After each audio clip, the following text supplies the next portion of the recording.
اصل فائدہ وہ یہ ہے کہ دوسرے فوائد اگر اس فریضے کی ادائیگی سے حاصل ہوتے ہیں تو وہ ضمناً ہوتے ہیں. پہلی شریعتوں میں زکوٰۃ کا کوئی مصرف نہیں تھا، بلکہ طریقہ یہ تھا کہ جو مال زکوٰۃ کے طور پر وصول ہوتا اسے کسی میدان کے اندر پہاڑ کے اوپر جو وہ جا کے وہ جمع کر دیتے، آسمانی بجلی آ کر اسے جو وہ جلا دیتی تھی، تو جس کا مال جو وہ جل جایا جاتا تھا اس سے معلوم ہو جاتا تھا کہ زکوٰۃ سے شریعت کا اصل مقصد خود صاحب مال کی اصلاح اور تطہیر ہے. تو جس کا مال جل کے وہ ضائع ہو جاتا تھا، جب آسمانی بجلی اس کے مال کے اوپر گرتی تھی، اس کا مطلب یہ ہوتا تھا کہ اس کی زکوٰۃ جو وہ قبول ہو گئی.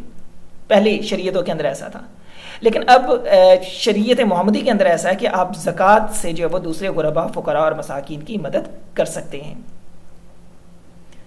تاکہ صاحب مال کی اصلاح بھی ہو جائے، اس کا تزکیہ نفس بھی ہو جائے اور اس کے دل کی تطہیر بھی ہو جائے، اور معاشرے کے افراد کی خدمت اور اعانت جو ہے یہ ثانوی حیثیت رکھتی ہے. اور یہ صرف اور صرف اس امت کی خصوصیت ہے کہ جو مال زکوٰۃ کے طور پر نکالا جا رہا ہے اس امت کے فقراء اور مساکین کے لیے جائز کر دیا گیا ہے.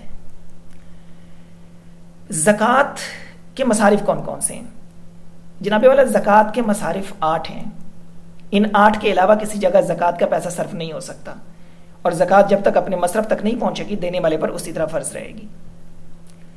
قرآن پاک سورہ توبہ کے اندر آیت نمبر 60 میں اللہ رب العزت فرماتے ہیں، ان 8 کا ذکر اللہ تعالیٰ نے جو ہے وہ بڑی خوبصورتی سے اس کے اندر کیا ہے کہ انما الصدقات للفقراء والمساکین والعاملین علیہا والمؤلفۃ قلوبہم وفی الرقاب والغارمین وفی سبیل اللہ وابن السبیل فریضۃ من اللہ واللہ علیم حکیم. اب اس آیت مبارکہ کے اندر سورہ توبہ میں اللہ رب العزت نے 8 کے 8 ان مصارف کا ذکر کر دیا ہے کہ جنہیں زکوٰۃ دی جا سکتی ہے.